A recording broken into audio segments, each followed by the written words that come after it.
खुलुमबाय आं उदांस्रि मुसाहारि बडलेण्ड बुब्लिनि जानानै बयखौबो बरायना लाबाय।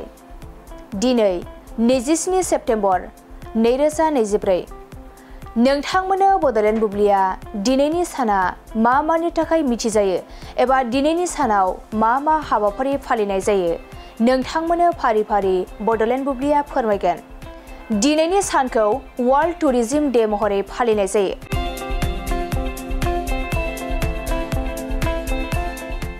बुहुमनां दावबायारि सानखौ बोसोरफ्रोमबो 27 सेप्तेम्बर खालि फालिनाय जायो। बे साना दावबायनायनि गोनांथिखौ फालिनो आरो बेनि रांखान्थियारि, हारिमुआरि, राजखान्थियारि आरो समाजारि बेसेननि बादै सांग्रांथि लाबोनायनि सान।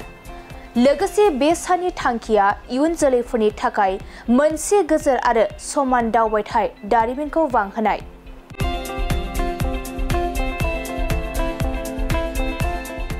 बेनि अनगायैबो दिनैनि सानखौ गुगल वर्ल्ड एनिभार्सारि,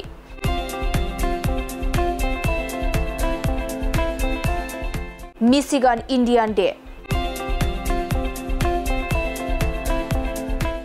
आरो नेशनेल क्राश डे महरै फालिनाय जायो। नोंथांमोननो बडलेण्ड बुब्लिया दिनैनि सानाव मा हाबाफारिजों मिथिजायो आरो मा हाबाफारिखौ फालिनाय जायो फोरमायबाय। गोजोन्थों।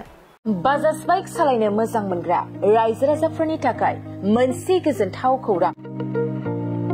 सेरफांगुरि बाजाज श'रुमा फुजा 2024 धामाका अफार होगासिनो दं।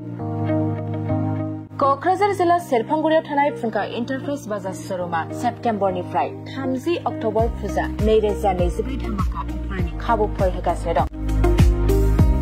नोंथांमोना सेरफांगुरियाव थानाय फुंखा इन्टारप्राइज बाजाज श'रुमाव खुंफुंजानाय फुजा धामाका अफाराव फैनानै नोंथांनि लुबैनाय बाजाजनि बाइकखौ लांफैनो हागोन। रायजो राजाफोरनो फुंखा इन्टारप्राइज बाजाज श'रुमा लाबोनाय अफारफ्रानो जाबाय 5 litre petrol free, pressure cooker, free helmet, एक्सचेन्जनि एभेलेबल, लोगोसे केस होनानै बाइक बायगिरिफोरनो 1000 रां केसबेक हरफिननाय जागोन।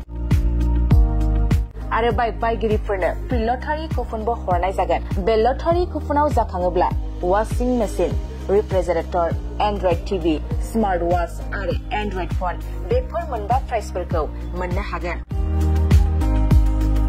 नोंथाङा आबुङै मिथिबावनो थाखाय 6038 171 91 9101 5980 21 आरो 9101 5478 92 जानबुं नाम्बाराव खौरां लाहरनो हागोन।